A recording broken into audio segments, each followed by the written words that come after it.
What's up guys, it's Kelly and today I've got another swatch review for you. So make sure you hit that subscribe button and the notification bell so you don't miss out on new videos, and let's get started. So today I'm sharing with you guys swatches of the new Sally Hansen and Mentos collaboration nail polish collection. So we've got 8 brand new nail polishes, part of the Insta Dry line. They're all Mentos inspired polishes, and yeah, it's pretty interesting. I've got some thoughts on them. But before we get into it, I do want to thank the sponsor of today's video, which is Skillshare. If you haven't heard of Skillshare before, it's an online learning community that has thousands of classes for creators. They've got everything from fine arts, graphic design, illustration, to music, lifestyle, marketing, photography. Honestly, anything you can think of, there are probably classes on Skillshare for it. I actually mentioned in a recent fun fact that I bought a Skillshare membership a few months ago, and I've been taking so many classes. I actually just started taking a class called Writing for Expression: How to Make Your Words More Artful and Lyrical by Hanif Mdurakib, and I'm really excited about it because I am really getting into more writing this year. It's something I talk a lot about on my vlog channel, and there are honestly just so many other classes that I'm really excited to take. Skillshare is curated specifically for learning, so there are no ads and there's always new classes coming out.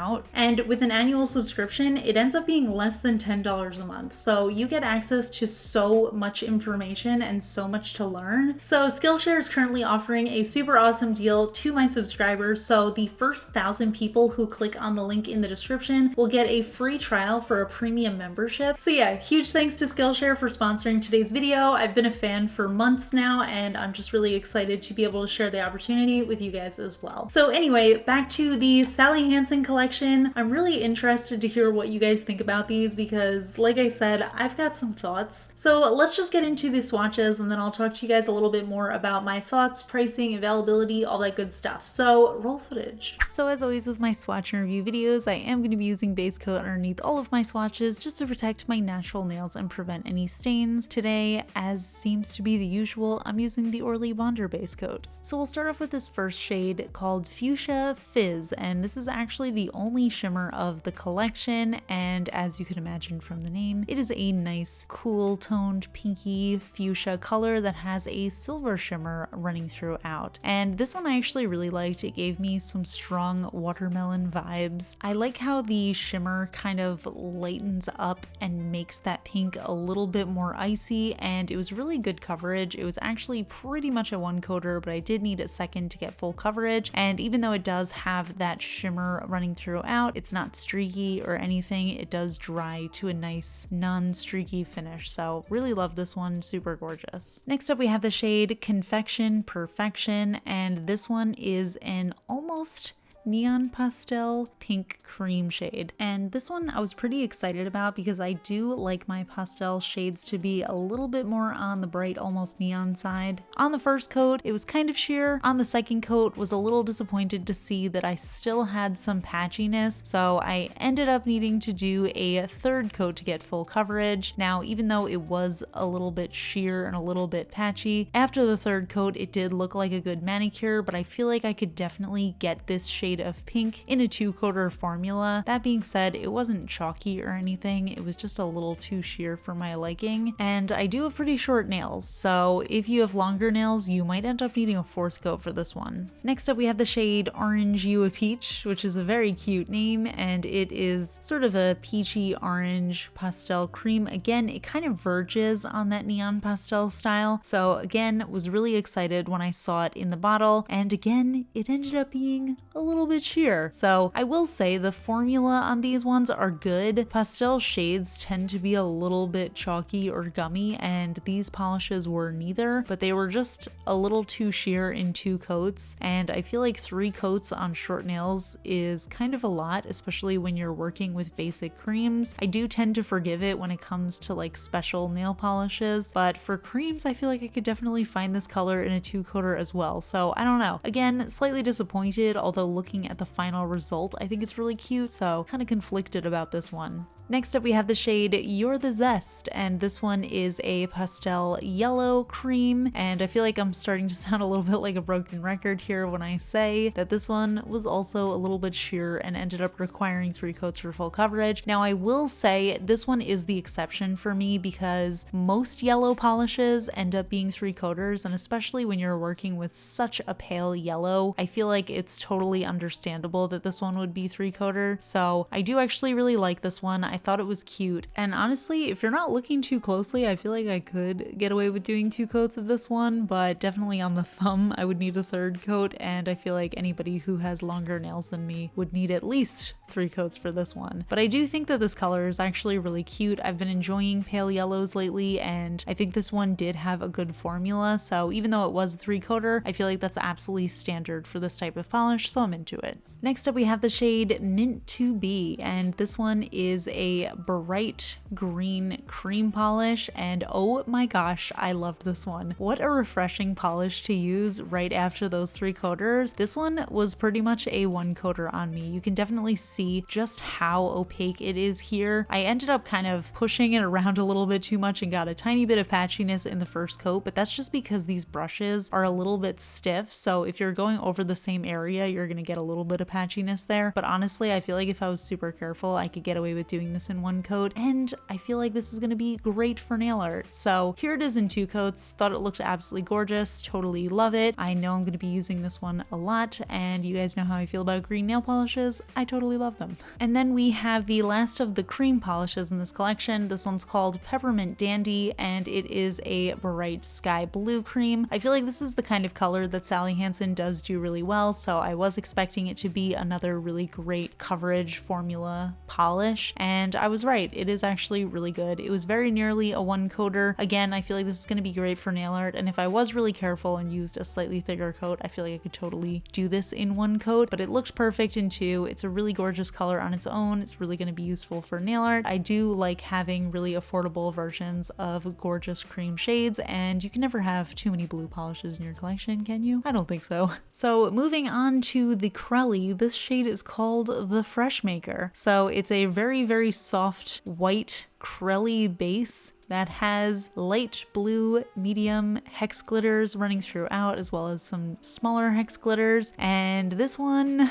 boy, I'm not really sure what to say about this one. I feel like the glitter in here is a little difficult when you just apply it as normally. Now, I do tend to enjoy Sally Hansen's Krelly formula, and when I say Krelly, I just mean somewhere between a cream and a jelly, so it's sort of sheer, usually has glitter running throughout, but I just feel like the distribution of the glitters in here was not great. I ended up doing a little bit of placement just with the bottle brush before I ended up going in with the 3rd coat because I feel like it was just a little bit too sparse. I love the idea of this polish, and I think it's such a cute color in the bottle, but on the nails I just feel like it kind of fell flat for me. And not only that, but after 3 coats it was still patchy. I don't mind when a Krelly is a little bit see-through, but you can see around the cuticle area there were like patches that just did not look good. So yeah, this one kind of disappointed me. And last and possibly least, we have the shade Cutie Fruity, and this one is a matte hex glitter topper, and we have a whole rainbow of pastel matte glitters in here. So you can see this is what it looked like after I applied 1 coat of it. I had to go back in and grab more, and oh my gosh, there was just way too much base in this and not enough glitter in this because, again, the distribution was just really not working for me. I was trying to pull it around. I feel like I could definitely get some use out of this one if I do glitter placement, but I feel like what I'd really have to do is dump out the glitter and then place it with a toothpick and then put top coat over it. So I do think it would be cute for that, but honestly, there are better glitters out there that you can also just kind of use, so was really disappointed in this one. And that's such a shame because I have been really going through a topper phase, and I was the most excited about this one because I thought that it would really be a good addition to my collection because I've been loving matte hex glitter toppers. But yeah, this one was just disappointing for me. So here is the full collection together. Honestly, looking at it now, I think all of the creams look really gorgeous. I think the standouts for me were the green, the blue, and then that shimmery fuchsia pink color. I was disappointed in the Kelly, I was disappointed in the glitter, and I do feel like that pink and orange could have been better opacity, but honestly, looking at them all together, I do think they're kind of cute. So I don't know. Not really sure how I feel about these ones. So yeah, those are the polishes, and like I said, kind of a mixed bag here. So some of the polishes I really thought were good. Some of them I was a little disappointed by, but yeah, I think it really just depends on which colors you're interested in as to whether or not it's worth it. The Insta Dry line is supposed to dry in 60 seconds, so I do think that's a really cool feature. They do have that super wide flat brush, and I will say normally I love the wide flat brush, but I feel like their Insta Dry line in particular is just slightly too thick for me. I used to like it a little bit more, but like getting more into those medium thickness brushes, I think I like those a lot better because these kind of are a little bit too square for my very rounded cuticles. So not really a big deal to me because it's easier than a round skinny brush in my opinion, and I can always just do cleanup, but I figured I would mention to you guys just in case anybody was curious. So yeah, as far as pricing, it really varies depending on where you pick these up. It is a drugstore brand, so it's available in a bunch of different places where you can get drugstore polishes. So the bottles are 9.17 milliliters. At Target, they retail for $4.59 USD, and at Ulta, they retail for $5.59 USD, so I can link both of those down below. So overall, I don't think I'm a huge fan of the 3-coaters or the glitter topper, but I did think that the more opaque ones were really good. So yeah, kind of a mixed bag, but I'm curious to hear what you guys think of these. If you guys have tried them, let me know in the comments, or if you're interested in picking any of them up. Like I said, I just want to hear what you guys think of these, and I love to chat with you in the comments. If you enjoyed this video, please give it a thumbs up. It lets me know I'm doing a good job. And if you're not already subscribed to my channel, please consider subscribing. I put out new videos every Tuesday, Friday, and Sunday. And don't forget, the first 1,000 people who click on the Skillshare link in the description will get a free premium membership trial, so you definitely don't want to miss out on that. But yeah, I guess that's it, so I'll see you guys in the next video. Bye. Today's fun fact question comes from Patreon supporter Stacy, and Stacy wants to know, are there any videos you started making that you decided not to finish for one reason or another? For example, you ended up hating working with the formula or something like that. Yes, absolutely. I would actually say that probably about 10% of what I film does not end up on my channel, and it's really just for sometimes random reasons. I'll try products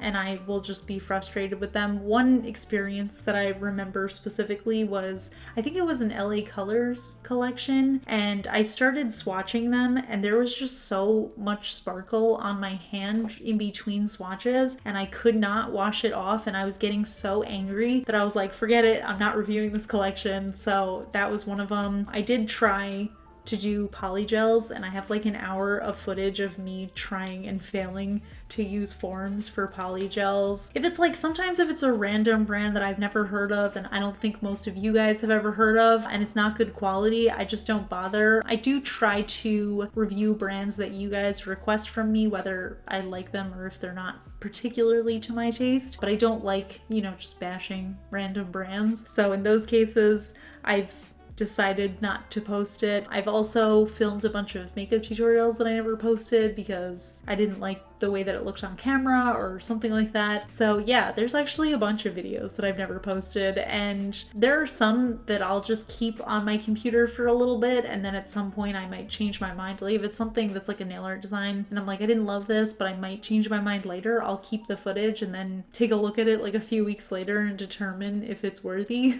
But if it's something that's just really frustrating me, I'll just delete the footage immediately, so it just doesn't ever live on. But yeah, I think, I mean, it really just depends on the situation, but there are a lot of just random situations. There's also been times where I just like didn't feel good and I felt like I wasn't putting out good energy, so I would just scrap that video and then refilm it another day. Stuff like that. Nothing too crazy. But yeah, that's it. I'll see you guys in the next video. Bye!